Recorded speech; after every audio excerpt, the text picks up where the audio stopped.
இப்போ தமிழ்மணி சார், நீங்கள் உங்களுடைய பார்வையில் இந்த தேர்தல் களம் எப்படி அணுக வேண்டி இருக்குது? ஒவ்வொன்றா பதில் சொல்கிறேங்க. எப்படி இருக்கிறது 26 தேர்தல் களம்னு ஒன்று, அதை இப்போ தெளிவாக 2 பேரும் டீட்டெயில்டாக பேசியிருக்கிறாங்க. இதை நம்ம 100 முறை முதல்லையே பேசிட்டோம். நான் ஒரே ஒரு டிஃபரன்ஸு பார்க்குறேன். இந்த தடவை கேண்டிடேட் போடக்குள்ள, தொகுதி அலாட் பண்ணக்குள்ள நார்மலாக என்ன பார்ப்போம்னா, இன்னாரு இங்கே ஜெயிக்கணும் எப்படியாவதுன்னு பார்ப்போம். இந்த தடவை இன்னாரு ஜெயிக்கக்கூடாது, இவன் ஜெயிச்சா மந்திரி கேட்பான். நான் சொல்கிற பேசிக் டிஃப்ரென்ஸு புரிஞ்சுக்கோங்க. எல்லா கட்சியிலும் நான் ஒரு கட்சி 2 கட்சின்னு பிரிச்செல்லாம் சொல்லலை.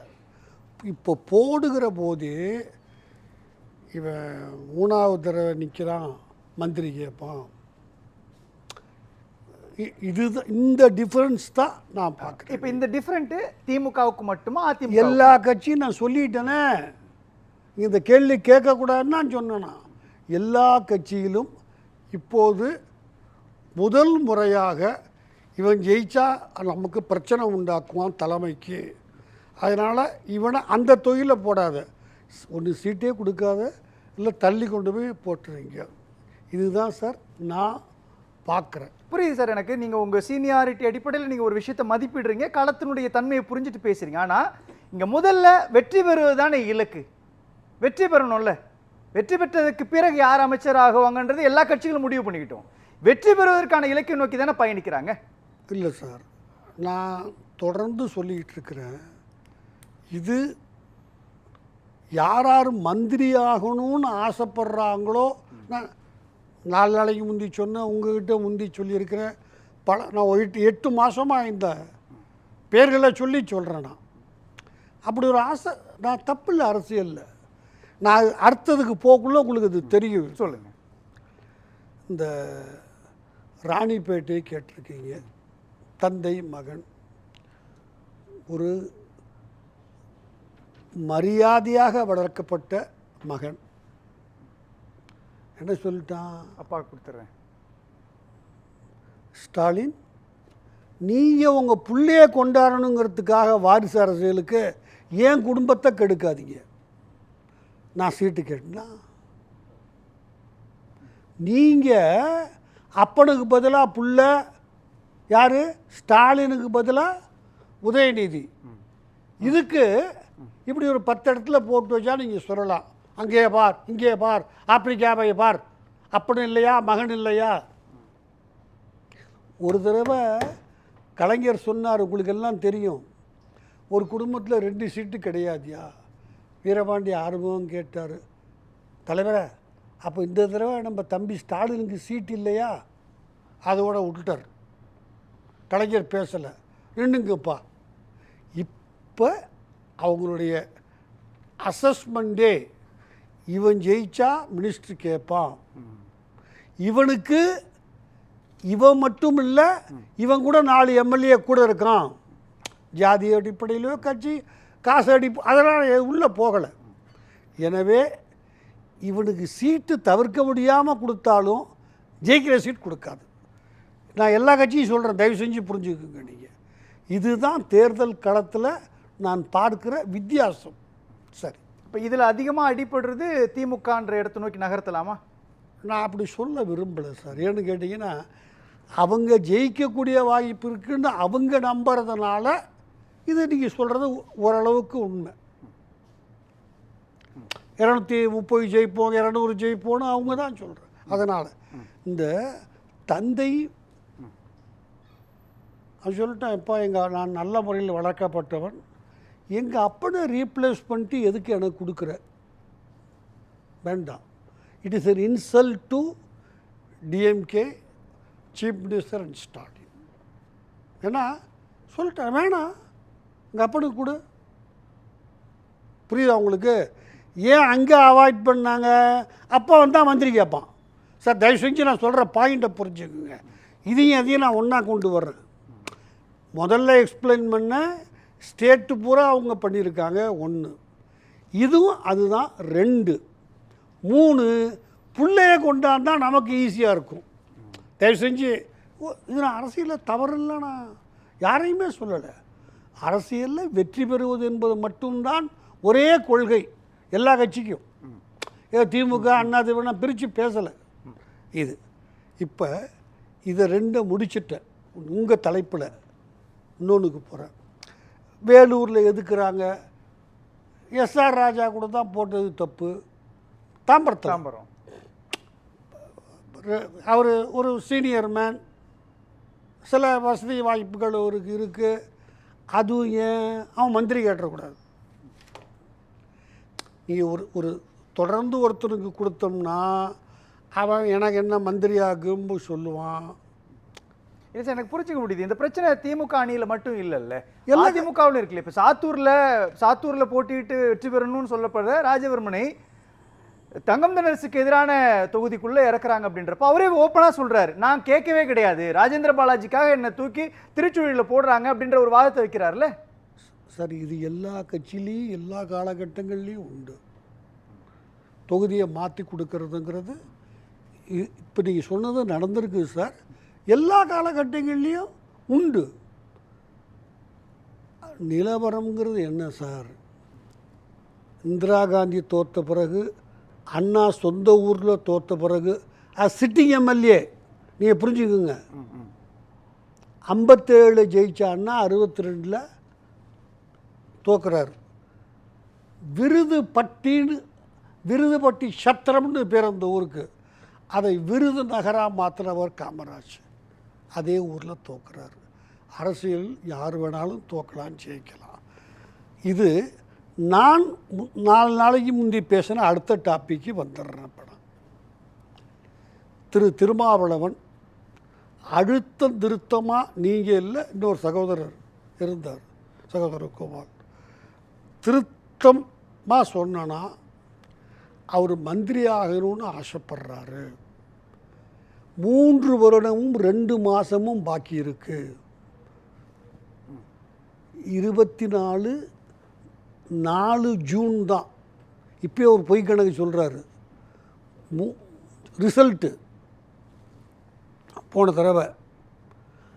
இன்னும் நம்ம ஏப்ரலில் இருக்கிறோம், 26 ஏப்ரலில் இருக்கிறோம். இப்போ சொல்கிற புரியுதா உங்களுக்கு? சரி, அதில் கொச்சைப்படுத்துறதுல ஒன்றும் இல்லை. ஆட்சியில் பங்கு, அதிகாரத்தில் பங்கு, ஏதோ ஒரு உலக மகா கம்யூனிஸ்ட் தத்துவம் மாதிரி கண்டுபிடிச்சார். அவரு தான் தனக்காக தானே கேட்டார். அப்போ ஒரு இளைய பெருமாள் பையன் ஒருத்தர் இருக்கான், அவனுக்கு வேணும்னு பங்கு கேட்டாரா? இல்லை, தனக்காக. பிறகு சொன்னார், என்ன துணை முதலமைச்சருக்கு தகுதி இல்லையா? யாருங்க? அவரு தான் கேட்டார். நான் அது தப்பேன்லாம் சொல்லலை. இதுலேயும் அரசியலில் ஒரு பதவிக்கு வரத்துக்கு தான் நிற்கிறோம்.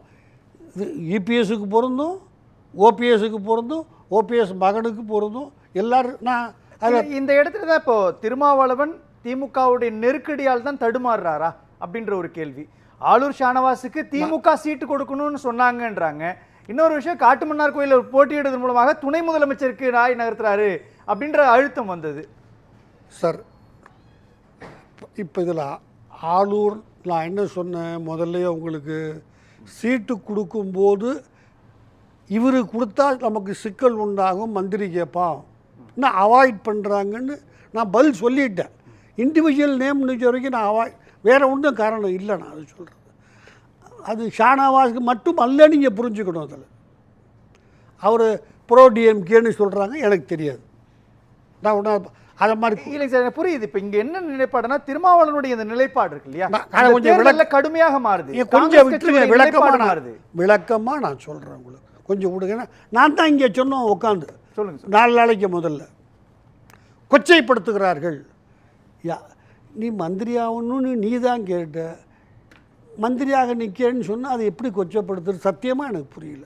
எனக்கு தமிழ் தெரியல கொச்சைப்படுத்துறதுங்கிறது. அதில் ஏது கொச்சைப்படுத்துதல்? ஒன்று, நல்லா அவர் சொன்ன ஒவ்வொன்றா கவனிங்க. 2006 நான் எம்எல்ஏ ஆக அவர் சொன்னது ஆசைப்பட்டேன். 20 வருஷம் உங்களை யார் தடுத்தாங்க? 2006 ஆசைப்பட்டேன். காரணம்னு சொல்கிறாரு. விளிம்பு நிலை மனிதர்களுக்கு சட்டசபையிலிருந்து உதவ வேண்டும் என்று நான் விரும்பினேன். சந்தோஷம். 20 ஆண்டு காலம் சட்டசபைக்கு உங்களை போகாமல் விளிம்பு நிலை மனிதர்களுக்கு நீங்கள் உதவி செய்யாமல் உங்களை யார் தடுத்தது? எந்த வருஷம் நீங்கள் சீட்டு கேட்டீங்க? உங்கள் கட்சி மேல்நிலை குழு மறுத்துச்சா? இல்லை யாராவது கலைஞரோ ஸ்டாலினோ இல்லை சார் நீங்கள் சட்ட இதில் இருந்தால் தான் சார் ஆட்டுவீங்க நீங்கள் சொன்னாங்களா? யார் உங்களை தடுத்தது? 2006 ஆசைப்படுகிறேன் அவர் சொன்னது தான், நான் சொல்லலை. சரி, 2006 20 ஆண்டு காலம் எது தடுத்தது? எந்த கொள்கை, எந்த நபர்? அவர் சொல்ல தயாராக இல்லை.